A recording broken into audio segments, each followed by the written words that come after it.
Arguably, the original settlers of Nairobi, the Nubian people living in Kibra, fear that they might lose what they believe to be their ancestral land as government moves in to implement the affordable housing program. Judith Akolo spoke to the Nubian Council of Elders on the history of the Nubian people and their current fears and filed the following report. The Nubians, an ethnic group indigenous to northern Sudan and southern Egypt, are believed to be descendants of a civilization that dates back to ancient Egypt. The journey of the Nubians dates back to the 1800s, when they first settled in Machakos together with the Europeans.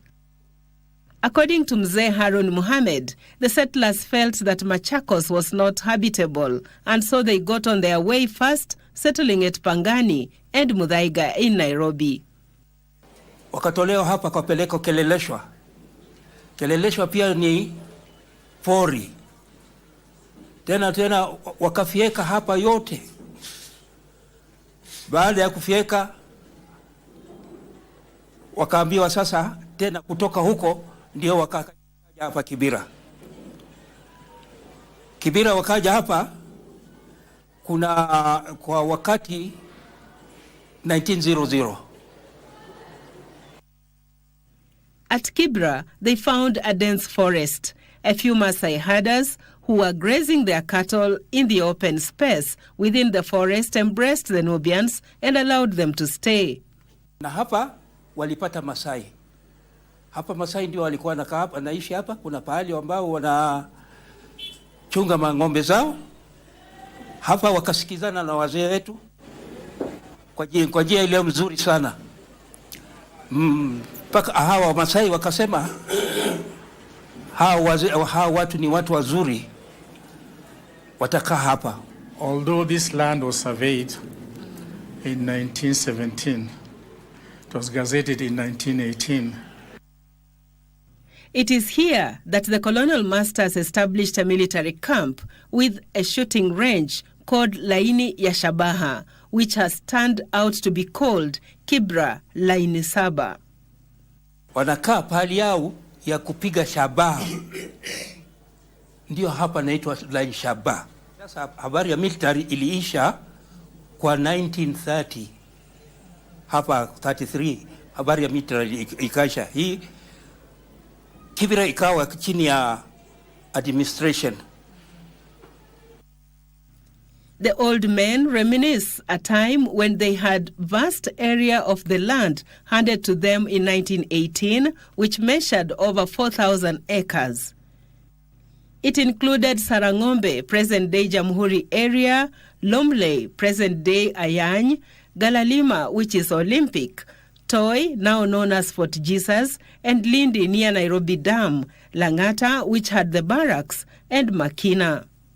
In these areas, the Nubians grew crops, had grazing fields, as well as the residential areas made of huts.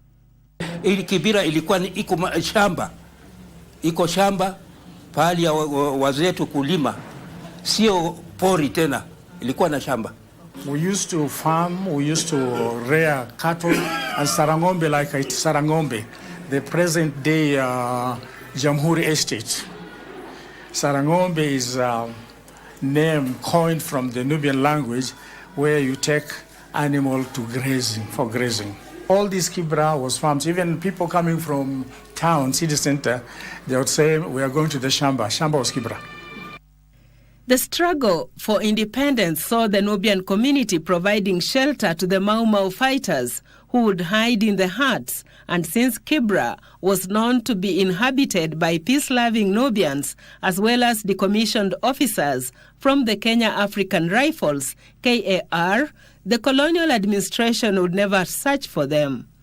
Ilikuwa iko chini ya jeshi Kibra. That was an act which was punishable by death.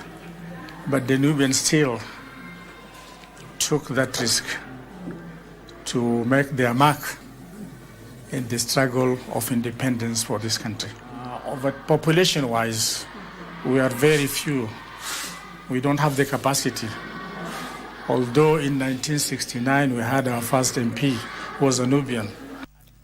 Now nestled in a small area of 288 acres from the initial 4,197.9 acres, the Nubian community, dwarfed by other communities in Kibra area, expresses fears that they are being disinherited and could soon be landless as the government moves in to possess the land to implement the affordable housing program. And we want to have the potential to turn this land into wealth for the community.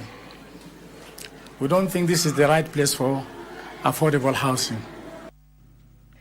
This is corroborated by an urban development expert, Peter Orimba, who asserts that any development ought to be done with the people and not for the people.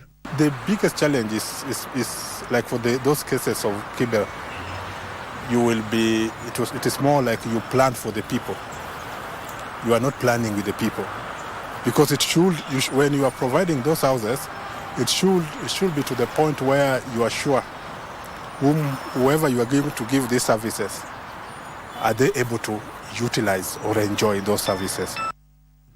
He warns that the affordable housing program in Kibra could come a cropper the same way the attempt failed during Mwai Kibaki's regime.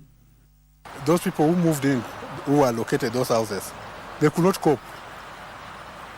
They could not cope in those houses. It was like a culture shock for them. For the Nubians, it has been a century of deceit from successive regimes.